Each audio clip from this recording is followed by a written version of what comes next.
The majority of the Old Testament concerns the history of the nation of Israel, God's people. و همونجوری که میدونیم اکثریت اون وقایع تاریخی و چیزایی که توی تاریخ رخ داده توی کتاب مقدس همشون راجع به قوم بنی اسرائیل و همون قوم خداونده. But first of all, we're going to go back before the nation of Israel even existed, right to the very beginning, to the time of Adam. ولی قبل از اینکه بریم به سراغ بنی اسرائیل و قوم بنی اسرائیل خیلی عقب‌تر از آدم و حوا شروع کنیم، زمانی که اصلا قوم بنی اسرائیل وجود نداشته. And we're going to look at how Adam and all the other characters we're going to talk about, how they fit onto this timeline you can see at the bottom of your screen. و میریم ببینیم که چجوری از اولین شخصیت که آدم بوده تا شخصیت بعدی که در طول وقایع تاریخی ظاهر میشن در طول کتاب مقدس میریم نگاه کنیم و ببینیم که چجوری توی این بازه زمانی که این پایین صفحه با شما به اشتراک گذاشتیم چجوری تو اونجا جا میگیرن. So this timeline represents how we represent time in the Western world. این زمانی که این پایین نوشته یعنی 4000 مثلا BC یا میره حالا جلوتر، اون چی میگن دوره زمانی و اون بر اساس وقایع زمانی که دنیا غرب، یعنی اگه نوشته BC یعنی قبل از مسیح و اون یعنی بر اساس اون تاریخ شمسی یا هجری نیستش. In the middle you can see the number 0, the year 0, which is meant to represent the time that Jesus was born. و وسط اون وسطش که نمیشه گفت، اون نقطه صفر هم که می‌بینیم اون زمانی که سرور عیسی مسیح به دنیا اومده. And the timeline shows that from the beginning of creation there were about 4000 years before Jesus or before Christ. و از اونجایی که می‌بینیم تقریبا میشه گفت 4000 سال قبل از حضرت مسیح وجود داشته و انسان‌ها زندگی می‌کردن.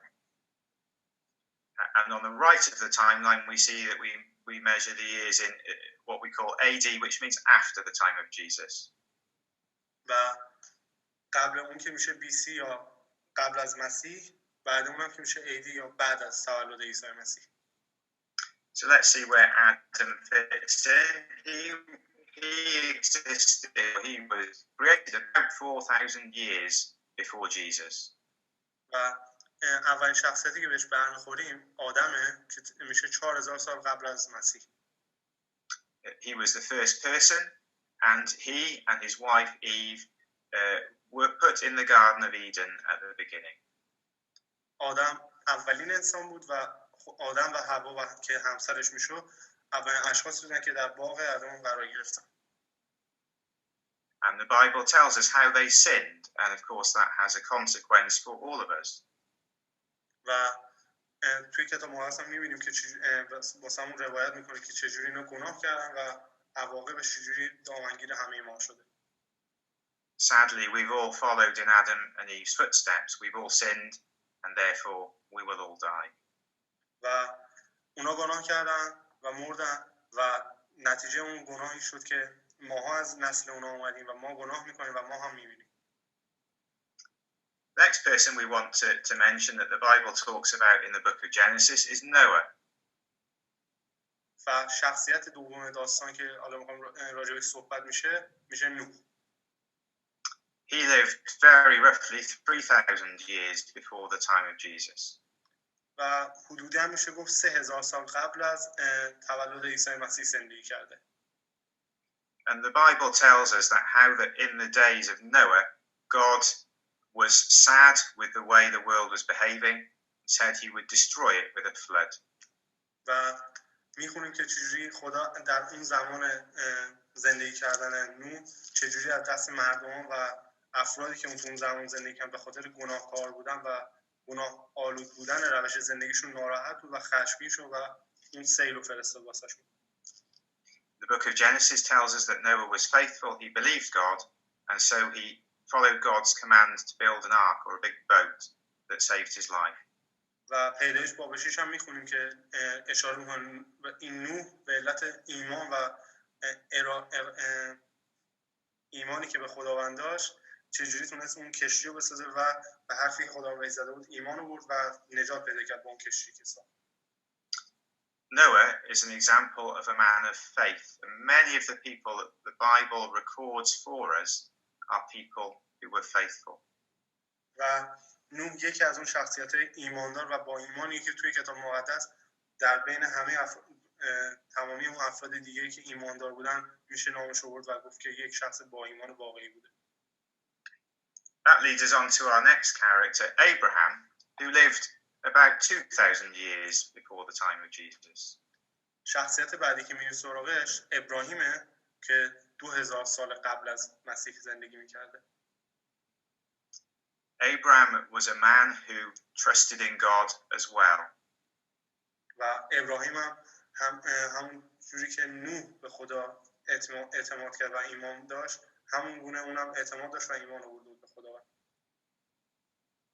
There are two particular things that stand out to us in Abraham's life. و دو تا چیز اساسی هستش که از زندگی ابراهیم واسه ما خیلی برجسته و بارزه. The first is that when God told him to leave his own city, a place where people worshipped idols, Abraham trusted in God and left, going to a place that God would later reveal to him. و اولیش جایی زمانی که خداوند به ابراهیم میگه که سرزمینش فامیلا و خونه پدرش که جایی بود که بت پرستی میکردن همه رو ترک کنه و به سرزمینی که جلوتر خداوند قرار بود بهش بگه بره اونجا و ساکن بشه. We later learn in the story of Abraham that place he was going to was the land of Canaan, the land we now call the land of Israel. و همون می‌دونیم بر اساس اون شواهدی که ثبت و ضبط شده و نوشته شده ابراهیم به اون هرچی رفت جلوتر و اون سرزمین که رسید، اون سرزمین جایی نبود جز کنعان که همین اسرائیل خود میشه. God made a number of promises to Abraham, which included that he would inherit the land of Israel, and that also he would have a descendant who would inherit that land forever. و خدا وعده‌هایی به ابراهیم داد که یکیش این بود که وارث تمام سرزمین بنی اون اسرائیل و کنعان خواهد بود و اینکه یک نسل و نوه از اون خواهد اومد که تمام اونها رو در بر خواهد گرفت. The second event that stands out in the life of Abraham was that he was willing to sacrifice his son Isaac when God commanded him to do that. و دومین مسئله دیگه که اینجا خیلی بارز و برجسته است واسه ما باب 15 پیدایشی که زمانی که خدا از ابراهیم میخواد که یگانه پسرش اسحاق رو قربانی کنه. And the Bible tells us that Abraham was willing to do that because he believed that God could raise Isaac from the dead. و همونجوری که می‌بینیم که ابراهیم واقعا می‌خواست این کار رو انجام بده و چیزی هم نمونده بود که قربانی کنه یگانه پسرش رو، چون اعتقاد داشت و ایمان داشت که 100% خداوند اسحاق رو از مرگ بلند خواهد کرد. In the event, Isaac was not killed. He was spared, and he went on to inherit the same promises that had been given to his father Abraham. و در نتیجه اسحاق هم که یه ذره از اون 2000 سال یه ذره جلوتر به دنیا اومد، تقریبا شو به فرض بگیم 1900 یا 1800 قبل از میلاد، و اسحاق هم در نتیجه همونجوری که خداوند به پدرش قول داده بود اون وعده‌اش اونم در بر میگیره و به اسحاق هم داده شد. This family tree shows us these people in this family of faith leading up to the man Jacob on the right-hand side. و می‌بینیم که چجوری از اسحاق دو تا فرزند به دنیا میاد، عیسی و یعقوب، که یعقوب اون فرزندی بوده که ایماندار و وفادار به تمام وعده‌های خداوند بوده و وعده‌های خدا رو اونم در بر میگیره. Jacob was faithful and God rewarded him by changing his name to Israel, which means prince with God. و یعقوب یک یهودی بود و ایماندار بود به خدا و همونجوری که می‌دونیم به خاطر اون ایمان و اعتقادی که به خداوند داشت، خداوند اسمش رو به اسرائیل یعنی شاهزاده خداوند تغییر داد. Jacob or Israel became the father of the people that we today call Israel. و یعقوب یا همون اسرائیل شد پدر و بزرگ تمام خاندان قوم بنی اسرائیل و اسرائیل کنونی که الان ما می‌بینیم. And from this point in the Bible follows predominantly the history of the people, family, the people, and the nation of Israel. و میشه گفت تقریبا از اینجا دیگه کتاب مقدس شروع میکنه وقایع تاریخی راجع به تمام اقوام قوم بنی اسرائیل، یعنی اون 12 تا قوم رو ثبت کردن و نوشتن. One of Jacob's sons, he had 12 sons, one of them was called Joseph. و میدونیم یکی از اون 12 تا فرزند یعقوب که یوسفه. We don't have time to think in detail about the story of Joseph this evening, but the Bible tells us that it tells us that by a series of events he became second most powerful ruler in the nation of Egypt. ولی حالا نمیخوام بریم به جزئیات قضیه بپردازیم، ولی میدونیم کتاب مقدس واسه ما نوشته که چگونه یوسف به مصر برده شد و شد مهمترین شخص مصر بعد از فرعون. He saved many nations in the Middle East from famine by his wisdom and by the revelations that God gave to him. و از طریق اون قدرتی که خداوند بهش داده بود، عطا کرده بود و اون کاری که خداوند بهش الهام کرده بود، تونست اقوام زیادی از ملت‌های دنیا رو از قحطی و بلا نجات بده. And as a result of these things, his family of Jacob, or the family of Israel, went to live in Egypt. و در نتیجه همین اتفاقات خانواده یعقوبیان در حقیقت قوم بنی اسرائیل همشون به مصر کوچ کردن تا در اونجا زندگی کنن.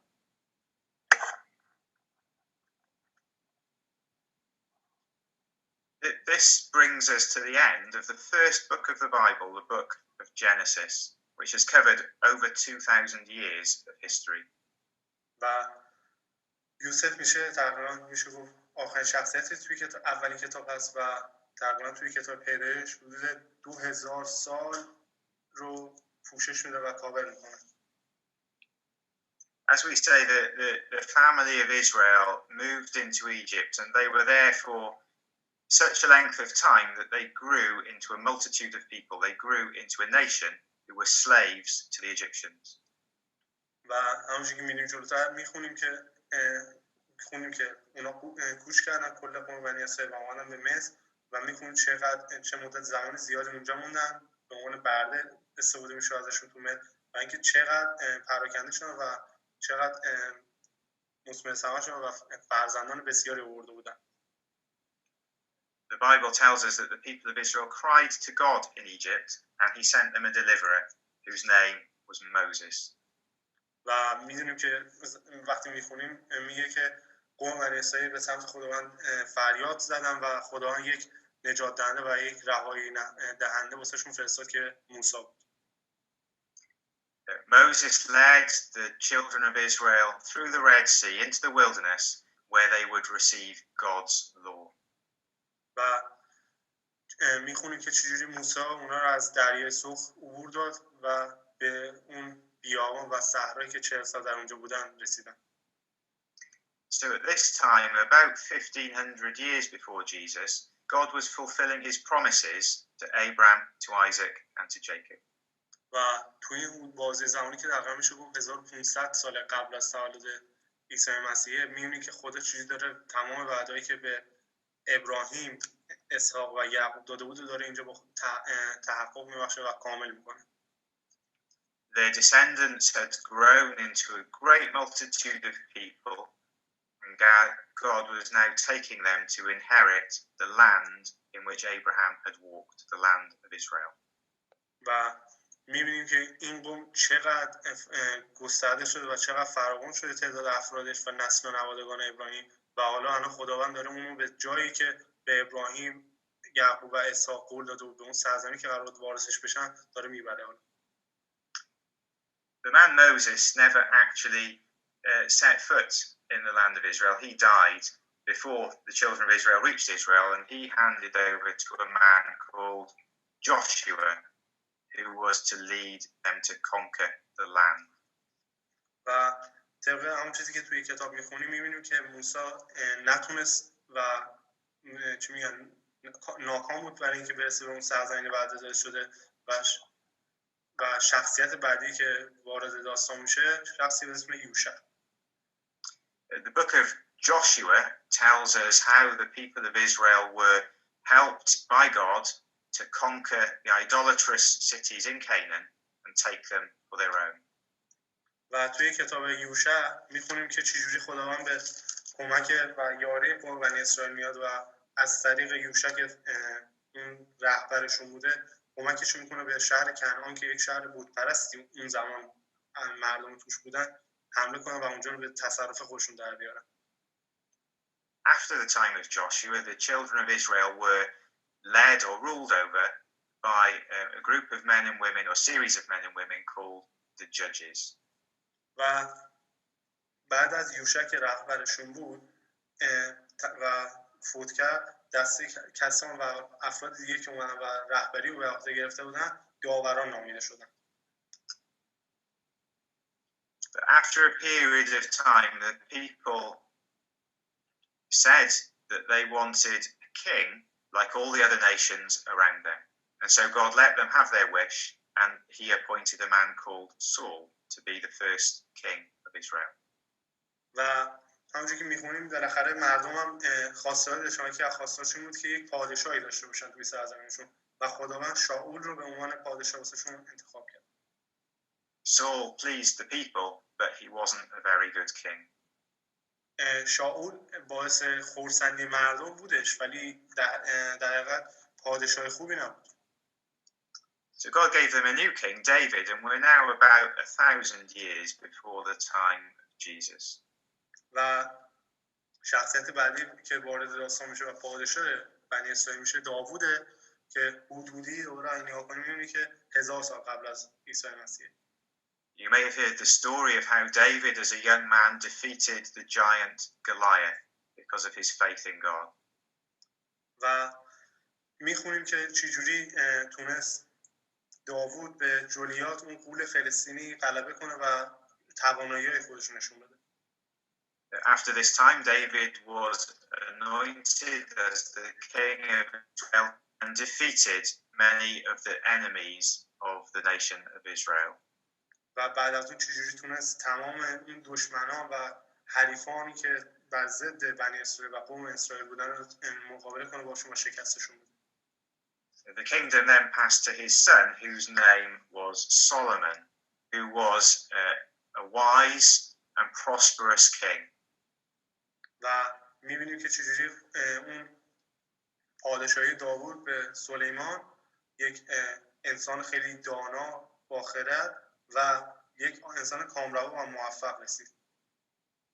In the time of Solomon, the kingdom of Israel was peaceful, and Solomon built a temple for his people to serve God. و توی زمان سلیمان یک معبد ساخت برای مردمش تا اونا به پرستش خداوند بپردازن. That temple was built in the city of Jerusalem, the place which God chose to set his name. و جالبه که این معبد جایی ساخته شد که خداوند انتخابش کرده بود تا مردم در اونجا پرستشش کنن و اون شهر جایی نبود جز اورشلیم. Sadly, after the time of Solomon, there was a division among the people of Israel. Some of the people wanted to follow one king, and some of them wanted to follow the son of Solomon.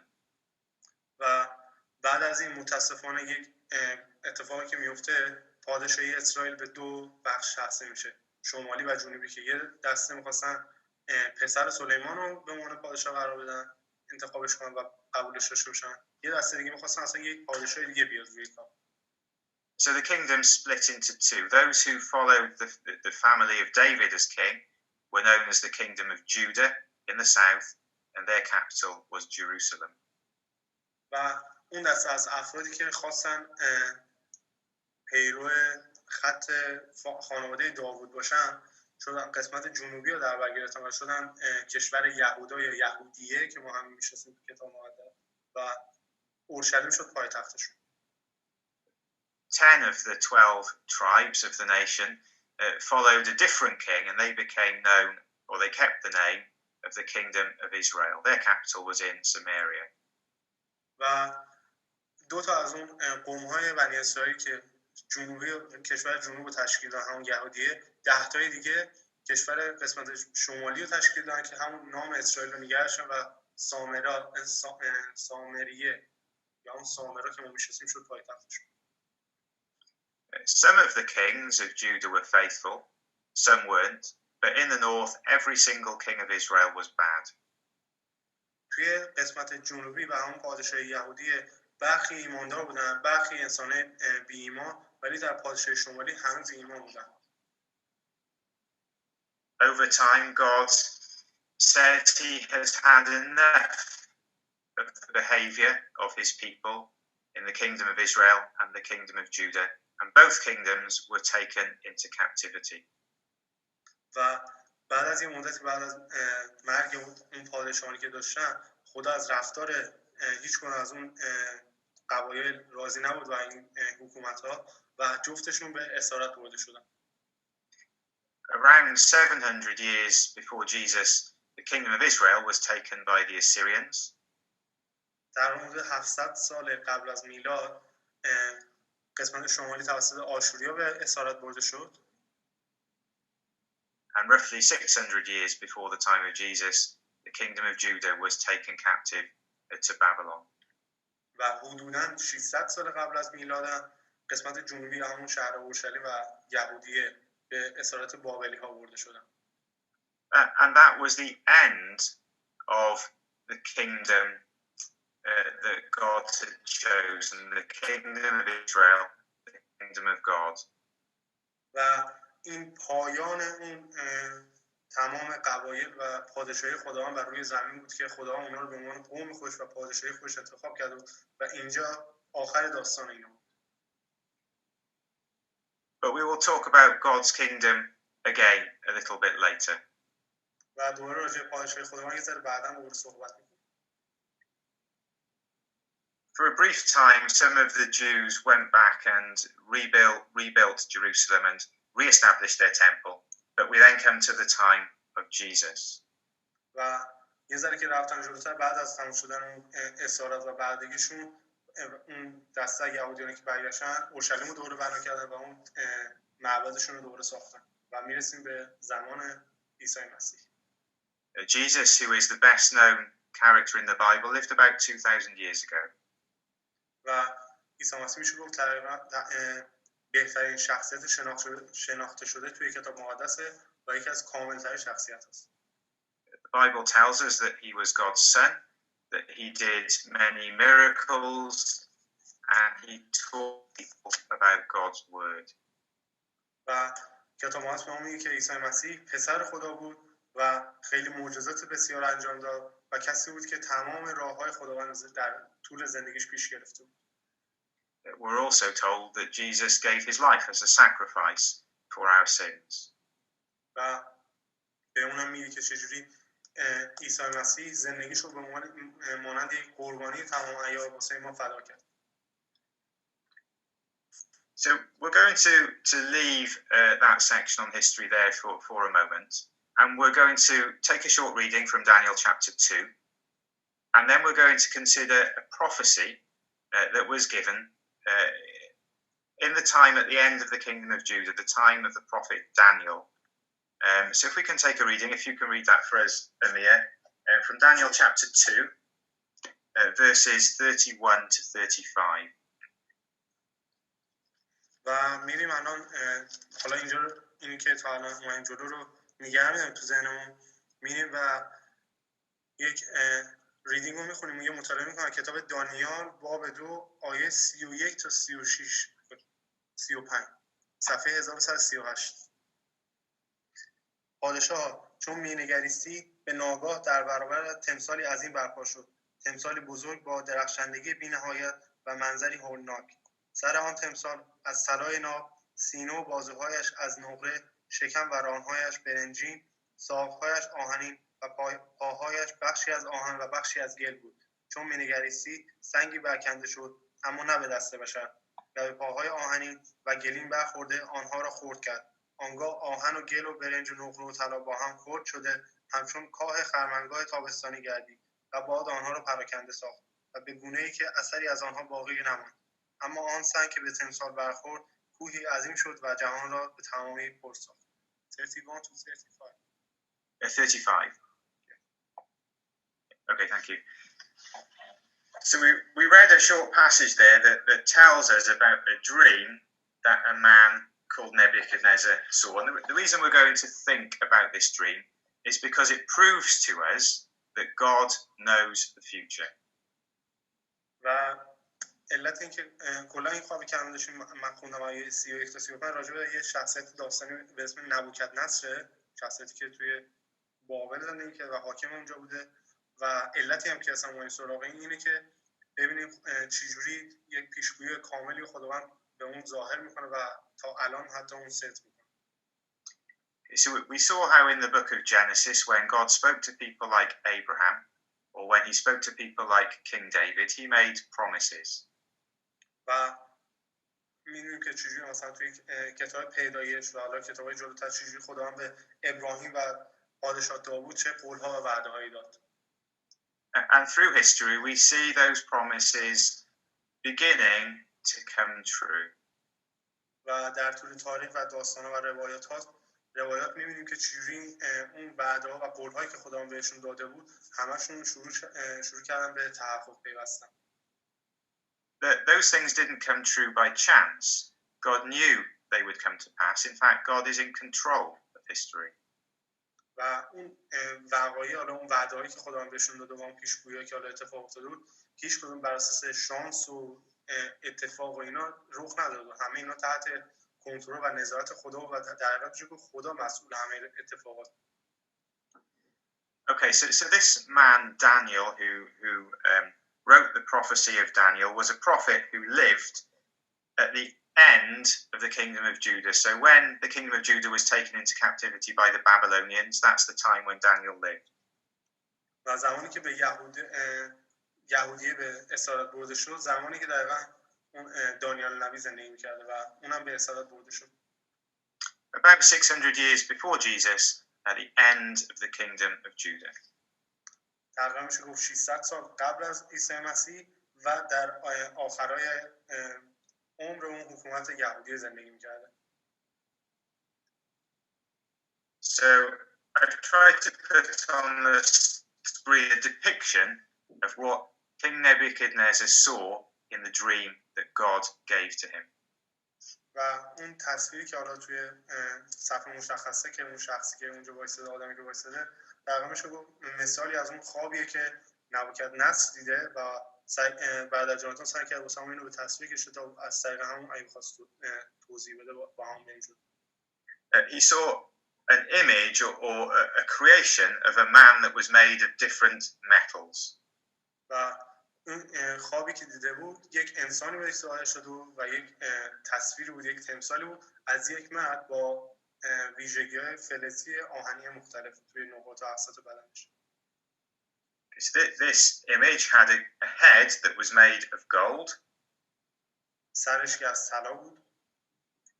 It had arms and chest made of silver. دست‌ها و سینه‌هاش از نقره بود. It had its belly and thighs made of bronze. و قسمت پایین‌تر میانی بدنش میشد از برنز.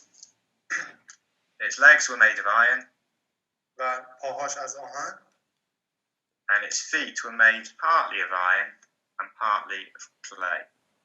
و پاهاش هم که قسمتی آهنی و قسمتی از رس. And at the end of the dream, Daniel saw a stone that hit the image on its feet and destroyed it.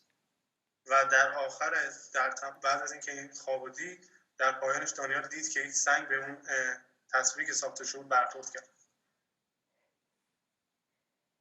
At the very end of the dream, that stone becomes very big and fills the whole world.